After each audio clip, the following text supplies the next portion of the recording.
Almost ಎಲ್ಲ ರೀತಿಯ rice ಬಾತುಗಳನ್ನು ತಿಂದಿರ್ತೀವಿ ನಾವು. ಅದರಲ್ಲೂ ಸೇಮಿಯಾ ಬಾತನ್ನು ಮಾಡಿದ್ರೆ ತುಂಬ ರುಚಿಯಾಗಿರುತ್ತೆ, ತುಂಬ ಆರೋಗ್ಯಕರವಾಗಿರುತ್ತೆ. ಯಾರಾದರೂ ಡಯಟ್ ಮಾಡ್ತಾ ಇರೋರು, ವೆಯ್ಟ್ ಲಾಸ್ ಮಾಡೋರ್ಗಂತೂ ತುಂಬಾ ಯೂಸ್ಫುಲ್ ಆಗಿರೋವಂತಹ ಒಂದು ಆರೋಗ್ಯಕರವಾಗಿರುವಂತಹ ರೆಸಿಪಿ. ಅಲ್ಲದೇ BP ಶುಗರ್ ಇರೋರು ಸಹ ಹೊಟ್ಟೆ ತುಂಬ ತಿನ್ಬೋದು. ಈಗ ಬಿಸಿ ನೀರಿಟ್ಕೊಂಡು ಸ್ವಲ್ಪ ಅರಿಶಿನ ಉಪ್ಪು ಹಾಕಿ ನೀರನ್ನು ಕಾಯಲಿಕ್ಕೆ ಬಿಡೋಣ. ಅನಿಲ್ ರೋಸ್ಟೆಡ್ ಶಾವಿಗೆಯನ್ನು ತೊಗೊಂಡಿದ್ದೀನಿ ನಾನು. ಬಿಸಿ ನೀರಲ್ಲಿ ಹಾಕಿಬಿಟ್ಟು ಒಂದು 5 ನಿಮಿಷ ಹಾಗೆ ಬಿಡೋಣ ನೆನೆಲಿ ಚೆನ್ನಾಗಿ. ಈಗ ಬಾಣಲಿಗೆ ಎಣ್ಣೆ, ಸಾಸಿವೆ, ಕರಿಬೇವು, ಈರುಳ್ಳಿ ಎಲ್ಲ ರೀತಿಯ ತರಕಾರಿಗಳನ್ನು ಹಾಕ್ಕೊಂಡಿದ್ದೀನಿ. ಒಂದು ಚಿಟಿಕೆ ಆಗಷ್ಟು ಅರಿಶಿನ, ಗರಂ ಮಸಾಲೆಯನ್ನು ಹಾಕಿ ಮಿಕ್ಸ್ ಮಾಡಿ 1-2 ಸೆಕೆಂಡ್ ಬೇಯಲಿಕ್ಕೆ ಬಿಡೋಣ.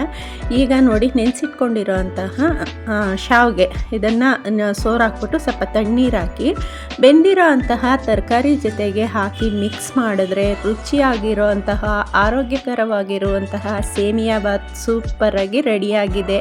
ಈ ರೀತಿ ರೆಸಿಪಿಗಳಿಗಾಗಿ ನನ್ನ ಪೇಜ್ನ ಫಾಲೋ ಮಾಡ್ಕೊ.